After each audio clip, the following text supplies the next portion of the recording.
अस्सलाम वालेकुम प्यारे बच्चों, बैंक बॉक्स में खुश आमदीद। आज जो हम कहानी सुनने जा रहे हैं उसका नाम है आमिर बाबा और जादूगर। दो दोस्त 12 साल का उमर और 10 साल का फराज रात को नींद न आने की वजह से बिस्तर से उठकर अपने घरों के पास वाले जंगल में निकल पड़ते हैं। जब दोनों एक दूसरे को देखते हैं तो बातचीत शुरू हो जाती है। फराज: अरे उमर, तुम? उमर: फराज, तुम यहाँ क्या कर रहे हो? तुम्हें भी नींद नहीं आई? फराज: नहीं, वैसे क्या तुमने वो रोशनी देखी? उमर: मतलब वो रोशनी जो अभी जंगल की तरफ से उभरी थी? फराज: हाँ। उमर: चलो जाकर देखते हैं क्या माजरा है।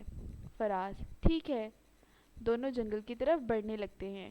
कुछ देर चलने के बाद इन्हें जंगल के बीचों बीच दो लोग दिखाई देते हैं। वो चुपके से झाड़ियों में छुपकर देखते हैं।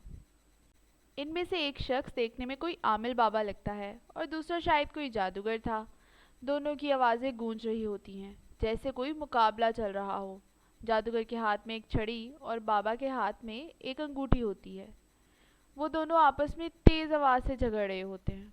जादूगर: जो चाहे कर लो आमिर, मगर मेरी इस जादुई आंख वाली छड़ी का मुकाबला नहीं कर पाओगे। बाबा: आखिर तुम्हारा मसला क्या है? मैं तो बस अपनी इबादत और रियाजत करने यहाँ आता हूँ, ना कि तुमसे मुकाबला करने। और वैसे भी तुम्हारे जादू का रूहानियत से कोई मुकाबला नहीं। जादूगर: मेरा मसला तुम हो। तुम्हारी रियाजत की वजह से मेरा जादू कमज़ोर पड़ा है, मगर अब मैं तुम्हें नहीं छोड़ूंगा।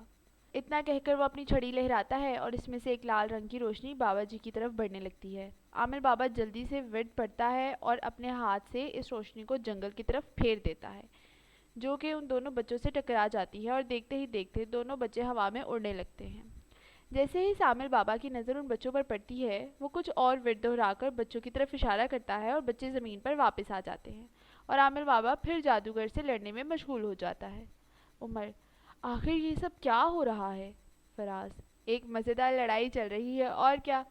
उमर: चुप करो, हमें इस बाबा की मदद करनी चाहिए। फराज: हाँ, मैं भी उन्हीं की तरफ हूँ। उमर: लगता है जादूगर की सारी ताकत इसकी छड़ी में है। इस छड़ी को लेना पड़ेगा। इतने में जादूगर एक नया मंत्र पढ़ने लगता है, मगर बच्चे इसका मंत्र शुरू होते ही झाड़ियों से बाहर निकलकर इस पर पत्थर फेंकना शुरू कर देते हैं। जादूगर मंत्र भूलकर गलत पढ़ देता है और अपने ही जादू से एक बिल्ली में तब्दील हो जाता है। आमिर बाबा बच्चों की तरफ मुतवज्जो होता है और इनका शुक्रिया अदा करता है। बाबा: वाह बच्चों, तुमने तो कमाल कर दिया। क्या मैं तुम्हारे लिए कुछ कर सकता हूँ? फराज बिल्ली को उठा लेता है: मुझे तो हमेशा से एक बिल्ली चाहिए थी।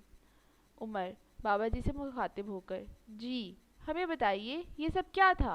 बाबा: दरअसल मैं अक्सर अपना अमल पढ़ने और मुराकबा करने यहाँ आया करता हूँ, मगर आज इस जादूगर ने मुझसे लड़ना शुरू कर दिया। मगर तुम बच्चों ने बहुत बहादुरी दिखाई।